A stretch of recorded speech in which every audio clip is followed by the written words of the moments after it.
Roxane. Je suis d'origine anglaise et grecque, mais j'ai grandi en Belgique. J'ai 40 ans et je suis maman solo, donc depuis que j'ai appris que j'étais enceinte. Le papa est impliqué dans la vie de mon petit, qui a maintenant 2 ans. Mais voilà, au quotidien, je gère en tant que maman solo. Je suis la psychiatre responsable de l'unité parents-bébés qui existe maintenant depuis 2 ans et demi. Et puis je travaille en équipe et on essaye d'aider les mamans et les parents en difficulté avec leur bébé. La dépression postpartum, c'est une dépression qui survient chez le parent pendant la première année de vie de son enfant. Alors c'est une dépression qui ressemble beaucoup à une dépression classique. Donc on peut trouver la tristesse, une perte d'estime de soi, une difficulté de ressentir du plaisir, un épuisement physique et psychique. Mais ce qui est un peu plus spécifique peut-être pour la dépression postpartum, c'est que c'est souvent accompagné par une grande anxiété, voire des angoisses même, et puis avec beaucoup de culpabilité. Donc en fait, ce sont des mamans qui ont l'impression de ne pas bien s'occuper de leur bébé, de ne pas y arriver, qui se posent tout souvent la question si elles font bien les choses. Il y a souvent une inquiétude aussi autour des pleurs de bébé. C'est difficile à supporter quand le bébé pleure. Et alors par la suite, ce qui se passe en fait, c'est que le bébé ressent ce stress ou ce désarroi chez la maman et peut devenir plus anxieux, plus tendu et souvent présente des problèmes du sommeil parce que c'est un des signes de l'anxiété chez l'enfant en fait. Et donc du coup on se retrouve dans un cercle vicieux où le bébé ne dort pas, la maman n'a pas de répit, s'épuise de plus en plus et puis va de plus en plus mal. Puis on a aussi d'autres types de dépression, d'autres manifestations où en fait ces mamans n'arrivent plus du tout à réellement s'occuper de leur bébé. Donc, parce qu'on sont comme paralysés par la dépression, incapables d'agir et n'arrivent pas à donner même les premiers soins à leur bébé. Souvent, on entend aussi une sorte de manque d'amour pour l'enfant, donc une incapacité d'aimer. Et à nouveau, c'est aussi accompagné par beaucoup de culpabilité. Et donc, ce qu'on peut dire que globalement, malheureusement, les mamans, les mères qui se trouvent en dépression se sentent extrêmement seules et ont l'impression que ça n'arrive qu'à elles et que ce sont qu'elles qui vivent cet enfer. Et alors, on peut avoir des idées suicidaires qui apparaissent. Pourtant, finalement, en fait, la dépression postpartum touche quand même 10 à 20% des mamans, des jeunes mamans, dont aussi 7% sont des dépressions sévères.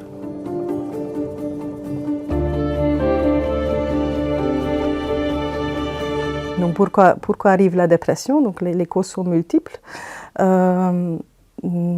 souvent on a plusieurs facteurs de risque qu'on peut trouver en même temps. Mais donc ce qu'il faut savoir que la période de la grossesse et de la maternité c'est une période de grand bouleversement émotionnel et une grande vulnérabilité et c'est pour toute personne que c'est comme ça. C'est un moment où finalement les souvenirs de l'enfance peuvent revenir, les anciens traumas peuvent ressurgir. Et puis les mamans doivent revisiter leur relation avec leurs propres parents, avec le conjoint, avec la fratrie. Donc il y a beaucoup de choses qui changent. Et puis ce qu'il ne faut pas sous-estimer non plus, c'est le manque de sommeil. Et la fatigue, qui a quand même un grand impact aussi sur la résistance psychique, j'ai envie de dire. Et on a aussi la fatigue accumulée d'une grossesse, si c'était fatigant, s'il y a eu des complications de grossesse, l'accouchement peut être très long, c'était mon cas. Et après il y a les chutes d'hormones, mais aussi l'allaitement à mettre en place si on veut. Qui n'est pas toujours facile, c'est pas donné l'allaitement, donc oui, ça joue beaucoup tout ça. Tout à fait. Donc d'ailleurs dans les facteurs de risque, donc une des facteurs c'est par exemple comment la grossesse s'est déroulée, comment l'accouchement s'est déroulé, comment ça a été vécu par la maman, est-ce qu'il y a eu des complications somatiques pour le bébé ou pour la maman, donc tout ça a un impact. Alors ce qui est encore dans les facteurs de risque, c'est des antécédents de dépression, donc une dépression précédente. C'est également des événements de vie difficiles, par exemple un décès, une perte d'emploi, l'absence d'un parent. Et puis ce qui peut jouer aussi, c'est la relation de couple. Donc, surtout la violence conjugale, qui est clairement un facteur de risque de la dépression postpartum.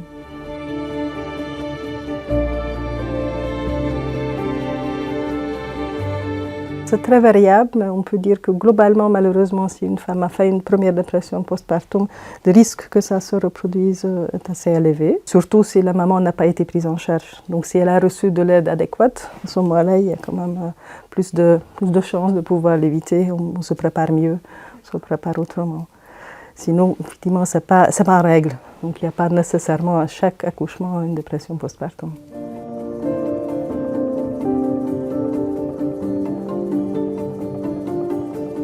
J'étais pas dans les meilleures conditions. Je reprends un peu tous les symptômes qu'a dit Dr Moses. Donc moi j'ai des antécédents de dépression avant. Il faut savoir aussi que c'était une grossesse surprise. Donc je venais de rompre et j'ai appris que j'étais enceinte et j'étais dans une situation très instable, niveau de logement, travail, tout ça. Donc j'hésitais à un moment, qu'est-ce que je fais? Est-ce que je garde ce bébé ou pas? J'ai décidé de le garder, mais la grossesse pour moi c'était pas vécu comme une bonne heure, beaucoup de stress, puis j'avais du mal à faire du lien avec mon bébé, parce que ça voulait aussi dire que je devais garder contact avec le papa, qui m'avait quand même fait pas mal de mal, il m'a fait souffrir, pas physiquement, mais... Et donc il fallait qu'on passe par la médiation, des choses comme ça, donc il y avait énormément de choses. En plus de ça, mon papa malheureusement a commencé à vraiment pas être bien les 3 derniers mois de ma grossesse. Et entre-temps, je devais faire toutes les démarches pour trouver une crèche, pour trouver un logement, voir si on m'acceptait pour le logement. Je vivais avec ma maman 24 heures sur 24 avec mon papa, donc on devait gérer mon papa. Et puis malheureusement, une semaine après la naissance de mon petit Alexis, mon papa est décédé. Donc c'était vraiment accumulation de choses. J'ai eu des complications de grossesse aux alentours des 6 mois. J'ai eu des petites contractions, donc il fallait être allongée.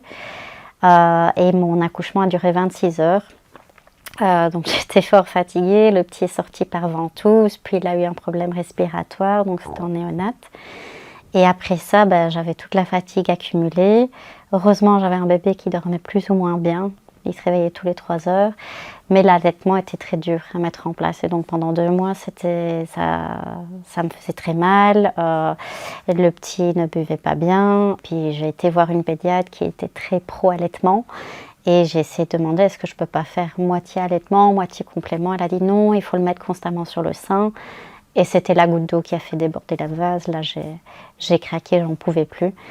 Et voilà, on est passé au biberon et très vite, heureusement, mon docteur m'a orientée vers l'unité mère-enfant. Donc, ouais.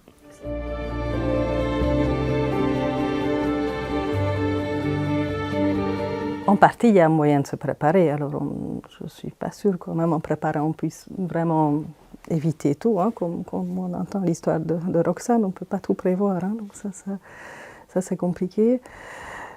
Mais déjà, si on est au courant que ça existe, que la dépression postpartum existe et que ce risque existe, à ce moment-là, on peut en effet mettre en place des choses. Donc on peut, si on accumule quelques facteurs de risque, on peut déjà aller consulter un psychologue. Il y a des psychologues qui sont spécialisés en périnatalité et qui peuvent alors accompagner pendant la grossesse, qui est une période en fait extrêmement intéressant pour éviter une dépression postpartum ou réduire en tout cas la gravité de la dépression, parce qu'on peut travailler beaucoup de choses au niveau psychologique quand l'enfant n'est pas encore là. Quand l'enfant est déjà là, on a pris par l'enfant, par la nécessité par ses besoins, et on a pris un peu court avec le temps, parce qu'on n'a pas... Voilà, on a notre attention partagée et puis les temporalités des enfants ne sont pas les mêmes que les temporalités des adultes. Donc la grossesse est un moment extrêmement précieux pour se préparer ou pour essayer d'éviter. Alors ce qu'on peut faire aussi, c'est quand même mettre en place de l'aide. Donc ça veut dire prévoir qui va pouvoir nous soutenir, qui va pouvoir donner un relais, qui qui va pouvoir préparer un repas. Donc toutes ces choses-là où on peut mobiliser l'entourage à l'avance, c'est quand même très intéressant. Mais ce qu'il faut, c'est voilà, effectivement savoir que cette difficulté existe, ou cette maladie existe. Et là, on en est encore un peu loin. Et j'allais juste rajouter, comme Dr Mazes a dit, moi j'ai fait un petit suivi périnatal aussi, parce qu'un truc qui manque beaucoup dans nos sociétés maintenant, en tout cas ici, c'est qu'on n'a pas tout un village pour élever un enfant. Et donc, on est dans des cultures où on n'a pas sa famille, il y a beaucoup d'expats. C'est pas toujours facile d'avoir des gens autour de nous, mais moi, quelque chose que j'avais mis, par exemple, sur ma liste de naissance, c'est qu'au lieu de donner des cadeaux ou quoi, qu'on donne des bons pour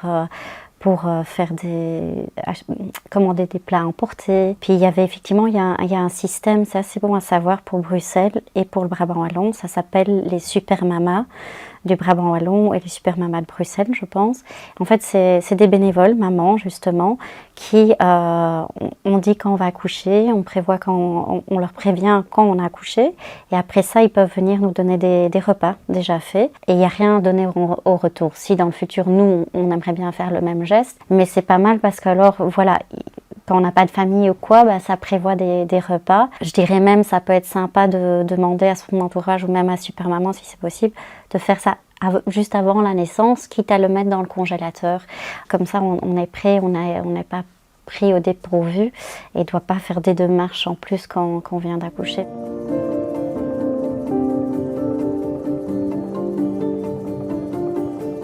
Les pères ne sont pas épargnés. Alors ça, un père sur 10 qui est touché par la dépression alors pendant la grossesse ou pendant les premiers 6 mois de vie de l'enfant. Les causes sont un peu les mêmes, hein, donc pour les pères aussi, devenir parents, c'est un bouleversement psychologique. Ils doivent aussi réaménager leur relation avec leurs parents, dans leur couple, trouver leur rôle de papa, leur place auprès de l'enfant. Et puis chez eux aussi, malheureusement, les événements de vie précédents peuvent jouer un rôle important. Alors ce que les statistiques montrent, parce que finalement on a relativement peu de données, parce qu'on n'a pas suffisamment attentif aux pères encore, c'est qu'un des facteurs de risque majeurs, c'est la dépression postpartum de la conjointe. Donc en fait 50% des pères dont la conjointe souffre de dépression postpartum souffrent eux-mêmes de dépression postpartum. Et alors ce qui est important de savoir, que les symptômes sont un peu les mêmes, c'est-à-dire l'humeur triste, la fatigue, etc. Par contre, on retrouve beaucoup plus d'irritabilité, de colère, et aussi un manque de motivation chez les pères. Et puis ce qui arrive souvent aussi, malheureusement, c'est l'augmentation des consommations d'alcool et d'autres. Et les pères, malheureusement, ont encore moins de chances de recevoir de l'aide professionnelle que les mères, parce que ce n'est pas diagnostiqué, tout simplement. Et puis aussi parce que même l'entourage se préoccupe essentiellement de la mère et de l'enfant. Donc le père laissé un peu de côté. Je pense qu'on a encore des choses à améliorer, malgré tout, de pouvoir encore plus poser la question. Et je pense que ça devrait être systématique aussi de la part des autres professionnels, de poser la question aux pères de comment eux se sentent.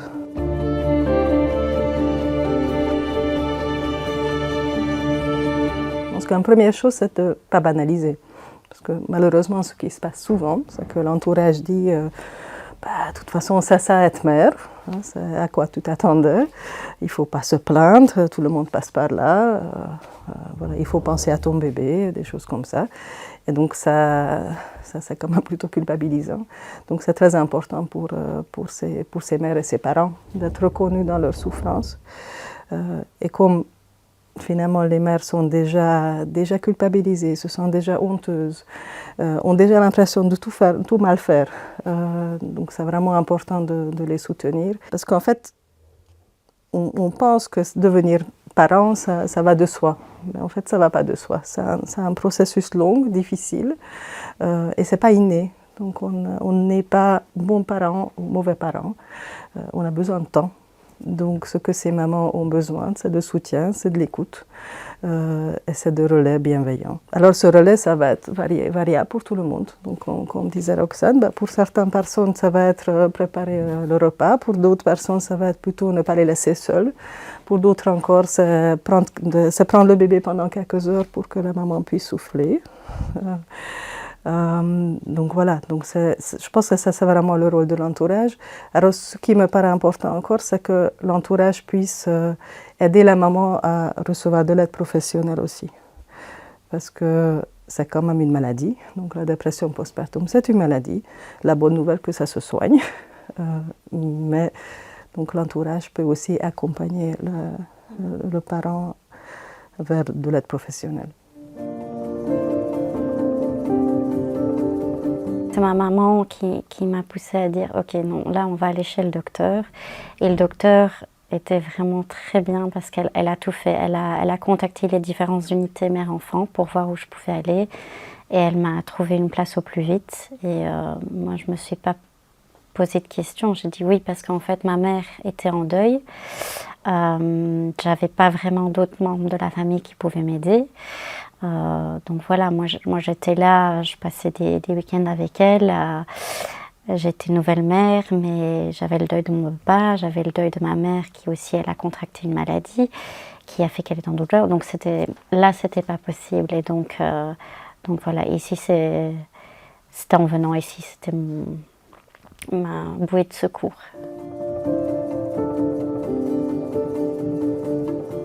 D'abord, en l'écoutant, donc en tout cas si vous êtes un parent en détresse, je pense qu'il faut d'abord commencer par en parler autour de vous, donc en parler à votre docteur, à votre médecin traitant, gynécologue, aux sages-femmes, à l'ONE.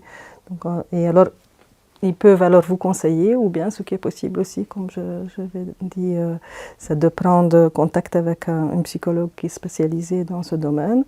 Il y a moyen d'en trouver dans les centres d'accompagnement de la grossesse, de l'accouchement, ou bien dans les plannings familiaux. Il y a aussi des sites internet intéressants comme le site internet de Born in Bruxelles qui donnent des informations précieuses. Et puis après, l'autre possibilité, c'est effectivement contacter une des unités parents-bébés, comme ça de la clinique Saint-Jean.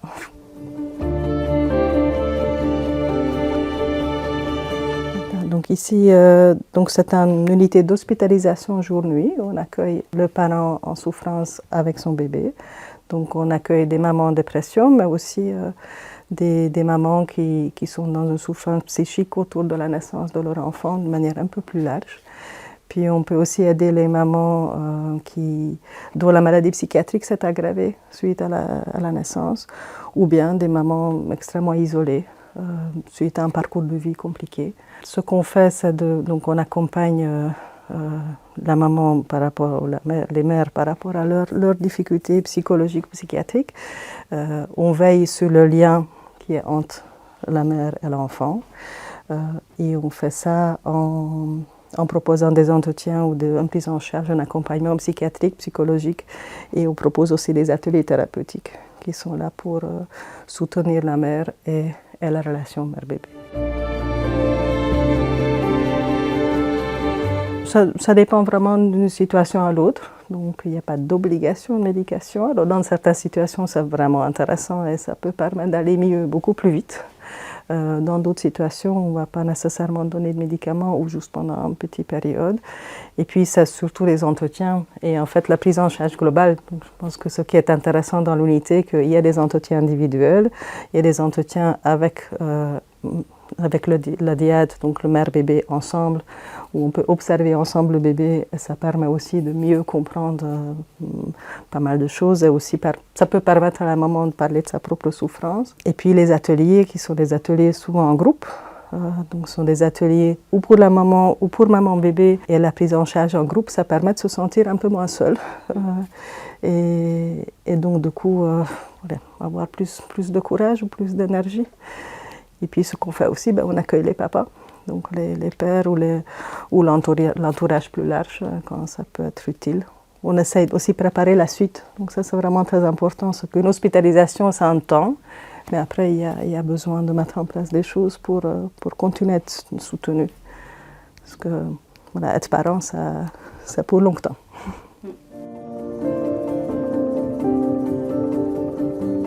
Pour moi c'était une magnifique expérience et j'en remercie fortement. En plus, l'unité était assez nouvelle quand je suis arrivée et je trouve que de A à Z, ça a été vraiment bien réfléchi parce que donc il faut savoir qu'ici on fait partie, on est une sous-unité de la psychiatrie et donc voilà, les infirmières, les professionnels sont pour les deux secteurs.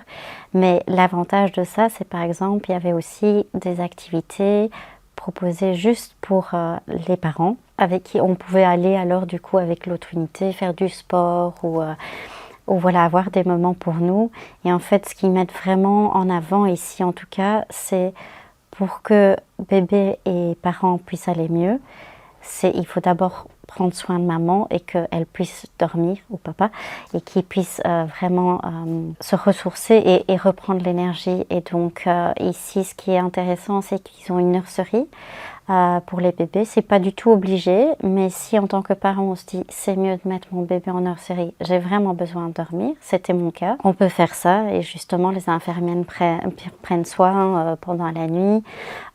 Et parfois c'est difficile pour le parent, mais dans mon cas, j'ai dit non, je suis hospitalisée, je suis dans cette unité, il faut que je profite maintenant de ce service. Et ça m'a permis de me rétablir plus vite, en tout cas d'avoir un meilleur sommeil et d'alors renforcer un peu le lien avec mon petit. Et comme Dr Moses disait, il y a des activités pour les parents-enfants, aussi pour exprimer les émotions. Il y a une kiné aussi qui regarde un peu comment notre enfant évolue, nous montre un peu ce qu'il aime bien, ce qu'on pourrait faire. Et puis il y a de l'art-thérapie aussi parce que parfois c'est dur à parler de choses ou quoi, donc parfois des activités sont mises en place pour un peu extérioriser tout ça. Et ici, ce qui est très bien pensé, c'est aussi c'est petit en fait. Il y a 5 chambres, mais c'est des grandes chambres, c'est pas comme des petites chambres dans les autres unités de l'hôpital. Et donc, ça nous permet vraiment, voilà, on a un assez grand endroit pour avoir le lit de bébé à côté de nous. Une douche, vraiment, c'est spacieux et comme ça peut être des longs séjours, ça peut être jusqu'à 3 mois. Voilà, ça nous permet de nous sentir plus à l'aise. On a une salle de détente avec les repas et vraiment c'est une prise en charge. On se sent un peu cocooné parce qu'on ne doit pas penser au repas. On a de l'aide quand on a besoin. Il faut qu'on dise, ok, là je peux pas, j'ai besoin que je vous laisse un peu mon bébé. Et le personnel est là dans la mesure du possible, parce que parfois ils sont bien sûr occupés avec des réunions ou avec les autres patients. Et donc ils mettent en place justement des petits temps de crèche, comme on dit, avec les autres enfants, pour que nous on puisse aller faire d'autres choses. Et c'est tout dans la bienveillance, ils vont pas nous juger et nous dire, ah non, faut pas être fatigué, allez, il faut vous réveiller. Si j'avais besoin de dormir plus le matin, on m'a laissé dormir plus le matin. C'est autant pour le bien-être du bébé que le parent. Et puis aussi, comme Dr Moses disait, voilà, s'il faut voir la famille aussi, moi c'était compliqué avec le papa de mon enfant, mais il venait voir mon petit, il le prenait parfois. Et à un moment, justement, on a décidé que c'était bien qu'il le voie à part, sans moi, pour discuter de certaines choses. Donc c'est vraiment, ils essayent vraiment de trouver quelque chose pour que ça soit le plus harmonieux possible. Et mon expérience a fait que, effectivement, moi j'étais un peu en mode survie au début. Vraiment, c'est pas que je prenais pas un soin, mais j'étais en mode survie. Et quelque chose aussi qui n'est pas assez connu des parents et qui peut vraiment faire peur, c'est que la fatigue nous pousse tellement à bout qu'on peut vraiment, c'est pas juste des idées suicidaires, mais on peut se dire non mais je veux plus de mon bébé, je vais le faire adopter, ou pourquoi j'ai été faire un bébé. Il y a d'autres parents, parfois on a ce sentiment, je pourrais juste le jeter par la fenêtre, on le fait pas, mais on est tellement poussé et c'est un message que moi j'aimerais bien transmettre à d'autres parents et justement peut-être des séances de prévention ou au moins pas de prévention mais d'éveil sur justement cet état de postpartum et vers quoi ça peut vraiment nous mener pour au moins pas être prise au dépourvu et pour dire ok mais en fait il y a plein d'autres parents qui pensent ça et donc là je suis allée je gérais, je voulais pas trop passer des longs moments avec mon bébé seul, après je voulais passer plus et un gros moment pour moi qui était ça m'a porté les larmes aux yeux en fait, c'est qu'à ses 6 mois, donc il était là à partir de ses 3 mois, Alexis, c'est si moi j'ai su sortir pour la première fois, je t'aime. Et ça m'a pris le cours comme ça parce que je dis, oh, j'ai jamais dit je t'aime, j'ai peut-être transmis, mais et donc voilà, je l'ai dit et c'est, oui, pour moi cette expérience, ça me touche encore, ça m'amène en larmes parce que sans eux, j'aurais pas pu m'en sortir, j'aurais pas pu et voilà, j'ai un magnifique lien avec mon enfant, donc voilà.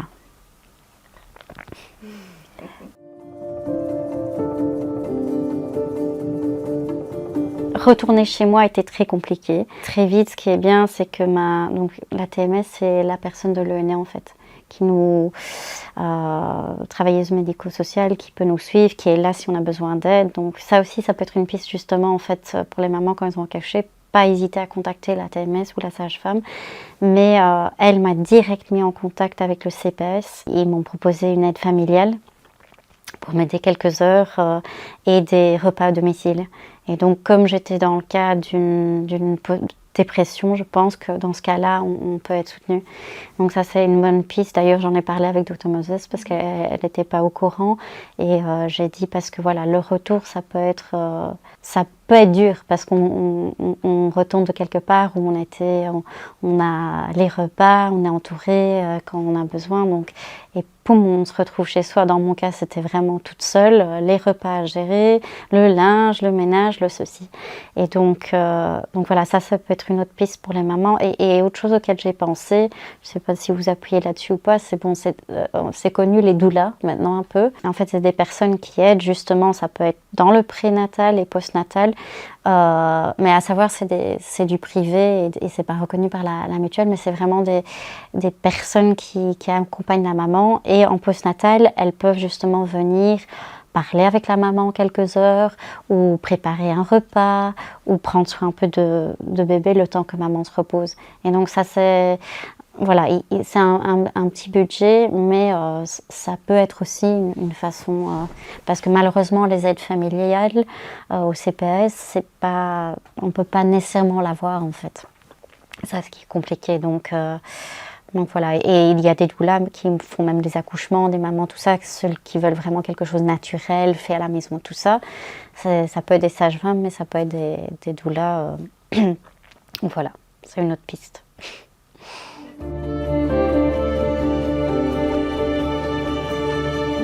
J'ai été ouverte dès le départ. Moi, il faut savoir, moi je suis un livre ouvert, mais non, j'en ai vraiment parlé et il y a d'ailleurs quelques parents qui disent « Ah, je connaissais pas ça » et je dis « Moi non plus, je connaissais pas au départ », mais sans hésitation, je le conseillerais. Ça peut être difficile pour certains parents, notamment j'ai connu des mamans ici qui avaient d'autres enfants qui étaient à la maison du coup, et ça c'était dur, mais ça peut être vraiment un moyen de se rétablir encore plus vite.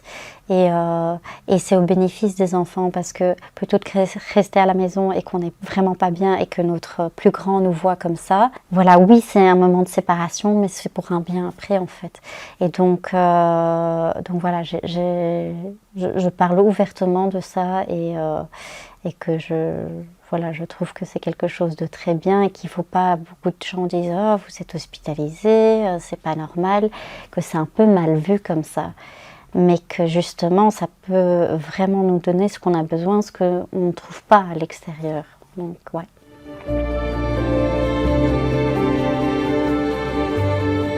Je pense que malheureusement, notre société n'a pas encore tout à fait prêt à parler de dépression tout court, mais alors encore moins de dépression autour d'une naissance. Tout le monde a envie plutôt d'imaginer des parents épanouis, souriants, comme on voit dans les publicités. Donc, en effet, c'est vraiment un phénomène sociétal, donc ça sera très important de briser ce tabou parce que finalement les mères et les parents restent seuls dans leur souffrance et ça a des conséquences aussi à long terme sur la mère comme aussi sur le développement de l'enfant qu'on voit de plus en plus. Donc ça, effectivement, ça me semblerait super important de pouvoir en faire plus, de pouvoir rendre des choses un peu plus naturelles. J'ai envie de dire que maintenant, quand on prépare pour un accouchement, on va parler d'éventualité d'une césarienne. On va dire ça pourrait arriver, que ça ne va pas être par une voix basse. Pourquoi on ne pourra pas dire oui, ça arrive que vous faites une dépression après et essayer de dépister les facteurs de risque. Mais malheureusement, les professionnels de la santé en parlent encore extrêmement peu aussi. Donc c'est la société, mais c'est aussi les professionnels de la santé qui évitent le sujet. Alors, je ne sais pas très bien pourquoi, manque de temps, peur de la réaction, de ne pas savoir quoi en faire après. Et puis ce que moi j'entends quand même très souvent de la part des parents qui arrivent ici, c'est qu'il n'y avait juste aucune préparation pour l'après. Donc on parle de la grossesse, on suit la grossesse chaque mois, on fait des examens médicaux et on arrive à l'accouchement et puis en fait personne n'a dit comment ça allait être avec un bébé. Donc en quoi ça change la vie. Et donc on pourrait faire beaucoup au niveau de la prévention. Et moi, je suis de base spécialiste de la petite enfance, comme quoi on n'est pas immunisé de dépression, même si on est spécialiste. Mais je savais très bien que je ne connaissais pas du tout être enceinte et les premiers mois, parce qu'en crèche, on accepte les enfants à partir de 3 mois à 3 ans. Mais du coup, aussi, ce que j'avais lancé sur le côté, mais je l'ai mis de côté un peu à un moment, c'est un projet de soutien à la parentalité. Et justement, ce que j'aimerais bien recommencer, c'est quand je fais des séances d'information, normalement ça peut être sur la nourriture ou le développement de l'enfant, c'est vraiment faire une séance un peu où à quoi s'attendre les 3 premiers mois. Et donc juste pour pouvoir parler, échanger, mais aussi dire mon expérience. Et comme Dr Moses dit, au moins être averti. Ça ne veut pas dire qu'on ne va pas l'avoir, mais être averti et dire « Ah, ok, en fait ça peut être ça ». Et c'est complètement normal, je ne suis pas seule. Je sais aussi sur Facebook, il y a pas mal de groupes maintenant en fait, qui abordent quand même plus le sujet. Maman épuisée, d'autres choses, justement où les parents mettent les moments difficiles plutôt que juste voir tout qui est beau et se demander mais pourquoi eux ils vivent une belle maternité qui sont en pleine forme et moi je suis là à me traîner des pieds. Et donc voilà, je ne vais pas souvent des groupes, mais ça peut être des choses pour certains parents qui aiment bien ça, qui peuvent leur soutenir.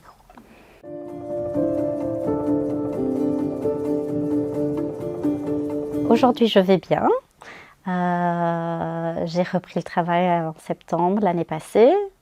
Il y avait des petits soucis quand même, c'était un peu stressant la reprise parce qu'on n'était pas sûr si notre ASBL allait survivre. On a eu des collègues qui sont partis, notre responsable qui est parti, donc c'était quand même un peu mouvementé la reprise, puis pas mal de maladies. Puis un autre coup dur, c'est qu'en janvier, malheureusement, on a perdu donc la grand-mère paternelle d'Alexis, très soudainement. Donc c'était assez chamboulant pour moi, pour Alexis, son papa.